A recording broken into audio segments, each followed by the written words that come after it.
इस वीडियो के अंदर हम बात करेंगे केल्विन साइकिल के बारे में और नेक्स्ट वीडियो में हम बात करेंगे C4 साइकिल के बारे में। तो बेसिकली केल्विन साइकिल जो है, जो पर्सन जिन्होंने इसे डिस्कवर किया था उनका नाम है मेल्विन केल्विन, जिनके नाम पे इसका नाम पड़ा केल्विन साइकिल। एक और नाम है C3 साइकिल। रीजन हम देखेंगे कि C3 साइकिल क्यों बोला जाता है। जिस टेक्निक का यूज किया गया था इसको डिस्कवर करने के लिए, वो टेक्निक थी रेडियो आइसोटोप टेक्निक। तो बेसिकली रेडियो आइसोटोप का यूज किया गया था। किसका? कार्बन का। कार्बन 14 का यहाँ पे क्या किया गया था? यूज किया गया था। कार्बन 14 का हम बायो में एक और जगह यूज करते हैं, आपको वो कमेंट सेक्शन में बताना है कि इसका एक और यूज जो है वो क्या है हमारी स्टडी में।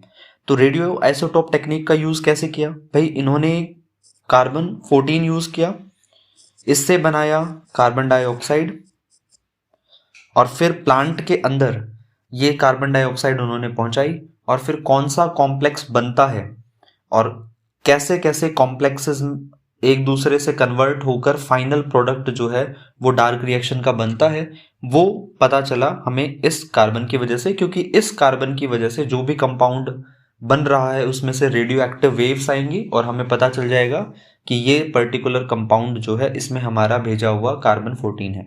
तो इस तरीके से डिस्कवरी जो है वो की गई थी। केल्विन साइकिल जो है वो C3 प्लांट्स में मेसोफिल सेल के अंदर चलती है। C4 प्लांट में केल्विन साइकिल होती है और वो होती है बंडल शीथ सेल्स में। यानी C3 साइकिल कोई भी प्लांट का टाइप क्यों ना हो, सभी के अंदर देखने को मिलती है। तो ये जो है यूनिवर्सल प्रोसेस है। This is a universal process, सभी में देखने को मिलेंगी। बात कर लेते हैं प्राइमरी एक्सेप्टर। C3 साइकिल में कौन होता है? पहली बात कि प्राइमरी एक्सेप्टर क्या चीज है भाई? ये वो मॉलिक्यूल, ये वो कंपाउंड होता है जो सबसे पहले CO2 के साथ में रिएक्शन कर कर एक स्टेबल प्रोडक्ट बनाएगा। तो सबसे पहले CO2 को एक्सेप्ट करने वाला प्राइमरी एक्सेप्टर है, जो कि है RUBP। फुल फॉर्म है राइबुलोज 1,5 बिस फॉस्फेट। ये एक 5 कार्बन का कंपाउंड है, राइबुलोज 1,5 बिस फॉस्फेट। इसमें जो ये 1,5 है ये बेसिकली हमें बताता है कि फॉस्फेट ग्रुप, बिस फॉस्फेट का मतलब 2 फॉस्फेट, एक फॉस्फेट लगा है पहले नंबर कार्बन पे, दूसरा फॉस्फेट लगा है 5वें नंबर कार्बन पे। तो इस तरीके से हमें पता चलता है इस नाम से कि फॉस्फेट ग्रुप कहां पे मौजूद है। RUBP कंबाइन करता है CO2 के साथ में और फिर बनाएगा first stable product. First stable product एक 3 कार्बन का कंपाउंड है। सरप्राइजिंग है थोड़ा सा, बट 3 कार्बन का कंपाउंड यहां पे बनता है जो कि है 3PGA, 3 फॉस्फो ग्लिसरिक एसिड। एक 3 कार्बन का कंपाउंड है। देखो RUBP में 5 कार्बन, एक CO2 का कार्बन जुड़ जाएगा उसके साथ में, तो 6 कार्बन का कंपाउंड जो है वो बनना चाहिए था, लेकिन एक्चुअल में बनता है 3 कार्बन का कंपाउंड। मतलब टोटल ये जो है 6 कार्बन से 2 कंपाउंड बनते हैं। मतलब 3PGA जो है बेसिकली वो 2 बनते हैं एक RUBP से। ठीक है। 3 हमें यहाँ पे क्या बताना चाहता है? ये बताना चाहता है कि इसमें जो फॉस्फेट ग्रुप है वो 3rd वाले कार्बन पे लगा हुआ है। अब हम कई जगह 3 फॉस्फो ग्लिसरिक एसिड की जगह 3 फॉस्फो ग्लिसरेट भी लिख देते हैं। अब इसमें और इसमें क्या कोई डिफरेंस है क्या? अगर डिफरेंस है तो कौन सा कंपाउंड सही है, और अगर डिफरेंस नहीं है तो 2 अलग अलग नामों की जरूरत क्या पड़ी? तो मैं छोटे से एग्जांपल से समझाता हूं। जैसे मैं बोलता हूं भाई H3PO4, this is phosphoric acid. Structure देखते हैं एक बार इसका। Phosphorus double bond OH OH, यहाँ पे भी OH, ये फॉस्फोरिक एसिड है। यहाँ से एक प्रोटॉन रिलीज होगा तो इसके ऊपर नेगेटिव चार्ज, यहाँ से एक और एक और ग्रुप प्रोटॉन जो है वो रिलीज होगा OH ग्रुप से, तो यहाँ पे भी नेगेटिव चार्ज। एक और प्रोटॉन जब रिलीज होगा तो यहाँ पे भी नेगेटिव चार्ज। तो प्रोटॉन के रिलीज के बाद में जो ये पीछे मॉलिक्यूल बच गया, इसे मैं बोलूंगा फॉस्फेट।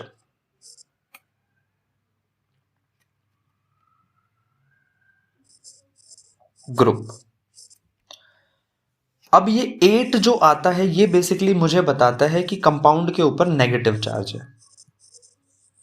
ओके, वैसे ही फॉस्फोरिक एसिड का मतलब ये है कि ये एसिड है तो प्रोटॉन रिलीज करेगा।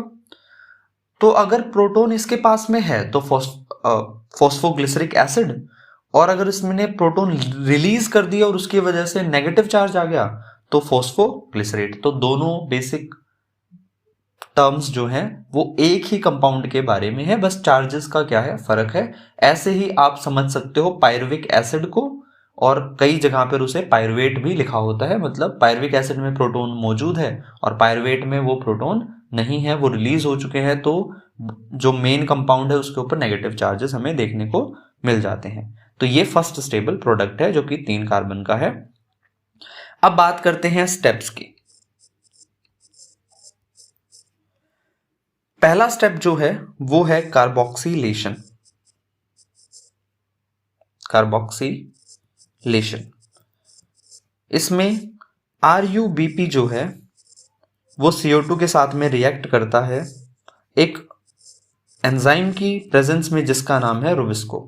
रुबिस्को की फुल फॉर्म है RuBP कार्बोक्सिलेज ऑक्सीजनेज। कार्बोक्सिलेज इसके नाम में हमें यह बताना चाहता है कि ये CO2 के साथ में कंबाइन हो सकता है। ऑक्सीजनेज हमें इस नाम में यह बताना चाहता है कि ये O2 के साथ में भी कंबाइन कर RuBP की रिएक्शन करवा सकता है। जैसे आपको पता है कि एक एंजाइम के पास में कुछ एक्टिव साइट्स होती हैं, ये मान लीजिए आप एक्टिव साइट, इस पे सबस्ट्रेट बाइंड करते हैं, दूसरा सबस्ट्रेट बाइंड करता है, और ये एंजाइम इन दोनों के बीच में क्या कर देता है, कोई रिएक्शन करवाकर प्रोडक्ट बना देता है। तो RuBP CO2 को रुबिस्को जो है वो CO2 को RuBP के साथ में कंबाइन करवा सकता है, और रुबिस्को O2 को भी RuBP के साथ में कंबाइन कर सकता है। अगर CO2 कंबाइन हुई तो मेरे को 2 मॉलिक्यूल मिलेंगे 3PGA के, और अगर O2 कंबाइन हुई तो एक अलग रिएक्शन होगी जिसका नाम है फोटो रेस्पिरेशन, जो किसी और वीडियो में हम बात करेंगे। तो ये जो रिएक्शन है इसे मैंने बोला कार्बोक्सिलेशन। कार्बन जो है यहाँ पे फिक्स हो रही है, रुबिस्को वो एंजाइम है जो कि इस रिएक्शन को करवाता है। सेकेंड स्टेप की बात करते हैं। सेकेंड स्टेप है रिडक्शन, और ये इंपॉर्टेंट है। मैं जब एक 3PGA की बात करता हूं उससे कन्वर्ट होकर बनता है G3P, जिसकी फुल फॉर्म है ग्लिसर एल्डिहाइड 3 फॉस्फेट। आपको कार्बन कितने का कंपाउंड है ये ध्यान रखना है। RuBP 5 कार्बन, 3PGA 3 कार्बन, ये 3 कार्बन, और ये भी क्या होता है 3 कार्बन। अब क्योंकि RuBP से 2 मॉलिक्यूल बने हैं 3PGA के, तो मैं इसको क्या कर दूंगा, 2 से मल्टीप्लाई कर दूंगा। एक बात बतानी इंपॉर्टेंट है कि इस रिएक्शन में एक्चुअल में एक ATP, अगर एक बार ये रिएक्शन हो रही है तो एक ATP का क्या होता है, कंजम्पशन होता है। तो ATP से क्या बन जाएगा, ADP बन जाएगा। और ऐसे ही NADPH जो है उसका भी कंजम्पशन होता है, तो NADPH से बन जाएगा NADP। ठीक है, क्योंकि ये रिएक्शन 2 बार चल रही है, क्योंकि मेरे पास में 2 मॉलिक्यूल हैं 3PGA के, तो यहां पे भी मैं 2 से मल्टीप्लाई कर देता हूं। मतलब ये है कि 2 ATP और 2 NADPH का क्या हो रहा है, यहाँ पे कंजम्पशन हो रहा है। इसको NCERT ने ट्राईओज फॉस्फेट के नाम से बता रखा है। बेसिकली वो ये बताना चाहता है कि ऐसी कोई कंपाउंड है जिसमें 3 कार्बन है और एक फॉस्फेट ग्रुप लगा हुआ है ग्लिसरैल्डिहाइड 3 फॉस्फेट। जो फॉस्फेट ग्रुप है वो 3rd कार्बन पे मौजूद है। रिडक्शन वाले स्टेप में जैसे ही ये कन्वर्ट होता है तो ये 2 मॉलिक्यूल बने हैं, ये 2 मॉलिक्यूल बने हैं मतलब 3 कार्बन, एक के अंदर 2 मॉलिक्यूल में कितने कार्बन होंगे? 6 कार्बन। इनमें से एक कार्बन जो है वो क्या हो जाता है? फिक्स हो जाता है, मतलब एक तरीके से इस साइकिल से बाहर आ जाता है। साइकिल से बाहर आने का मतलब है कि अब वो कार्बन ग्लूकोज बनाएगा, वो साइकिल के कंपाउंड्स में कोई रिएक्शन नहीं परफॉर्म करेगा। तो मैं यहाँ पे एक कार्बन जो है इसको बाहर दिखा देता हूँ। 6 में से एक कार्बन बाहर आ गया, 5 कार्बन बचते हैं। तो इस कंपाउंड से आगे क्या होने जा रहा है? रीजनरेशन वाला स्टेप जो है वो होने जा रहा है, रीजनरेशन। तो बेसिकली 2 मॉलिक्यूल G3P, इनसे क्या निकल गया? एक कार्बन बाहर निकल गया, और ये जो है किस में कन्वर्ट हो जाता है? RuBP में कन्वर्ट हो जाता है। एक 3 कार्बन के 2 मॉलिक्यूल हैं, 6 कार्बन, एक कार्बन बाहर आ गया, 5 कार्बन बचे, जिसमें से RuBP जो है वो बन जाएगा। इस स्टेप में भी एक ATP का क्या हो जाता है? खर्चा हो जाता है, तो ATP से बन जाएगा ADP। ध्यान देने वाली बात यह है कि NCERT में जो डायग्राम दे रखा है उसमें PGA वाले में रिडक्शन वाले स्टेप में भी एक ATP और एक NADPH का कंजम्पशन दिखा रखा है, और रीजनरेशन वाले स्टेप में भी एक ATP का कंजम्पशन दिखा रखा है। तो यहाँ पे 2 मॉलिक्यूल के साथ रिएक्शन हो रही है, 2 बार रिडक्शन की प्रोसेस हो रही है, तो 2 ATP का कंजम्पशन और 2 NADPH का। लेकिन रीजनरेशन में जो बच्चों को ध्यान रखने वाली बात है कि इन 2 मॉलिक्यूल को मिलाकर एक RuBP बन रहा है, जिसमें से एक कार्बन जो है वो बाहर चला जाता है। इस वजह से इस पूरी रिएक्शन में ATP जो है वो एक ही कंज्यूम होता है। ठीक है, आपको ऐसा नहीं करना कि ये जो डायग्राम है इसमें सभी जगह 2 मल्टीप्लाई कर दो। तो इस हिसाब से अगर देखोगे तो 2 ATP रिडक्शन स्टेप में और 2 ही ATP आप क्या कर दोगे रीजनरेशन स्टेप में भी, जो कि क्या हो जाएगा? गलत हो जाएगा। 4 ATP फिर कंज्यूम होते दिख रहे होंगे आपको। ठीक है, तो रिडक्शन के स्टेप में 2 रिडक्शन चल रही हैं, 2 रिडक्शन की प्रोसेस चल रही है, जबकि रीजनरेशन के स्टेप में 2 मॉलिक्यूल से एक रिएक्शन चल रही है। ये डिफरेंस है जो कि आपको ध्यान रखना है। एक बार NCERT का डायग्राम मैं खुद ड्रॉ करके बता देता हूं आपको।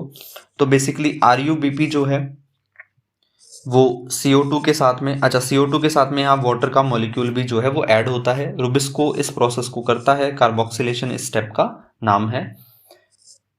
PGA बनेंगे यहाँ पे 3 PGA, 2 मॉलिक्यूल बनेंगे। उसके बाद में हमारे पास में G3P बनेंगे, ये भी 2 मॉलिक्यूल बनेंगे। और इस प्रोसेस यानी रिडक्शन को करवाने के लिए मुझे 2 ATP प्लस 2 NADPH की क्या जरूरत पड़ेगी? तो 2 ADP बन जाएंगी और 2 NADP यहाँ पे बन जाएंगे। एक कार्बन यहाँ पे बाहर आ जाएगा, और रीजनरेशन स्टेप में 2 मॉलिक्यूल इनसे एक RuBP का मॉलिक्यूल बनेगा, जो कि 5 कार्बन का कंपाउंड है। और इस स्टेप में एक ATP का क्या होगा? कंजम्पशन होगा और ADP बनेगा। एक बार के लिए एनर्जी एक्सपेंडिचर जो है वो समझ लेते हैं। एनर्जी एक्सपेंडिचर हमने टोटल कितना खर्चा करा? तो एनर्जी एक्सपेंडिचर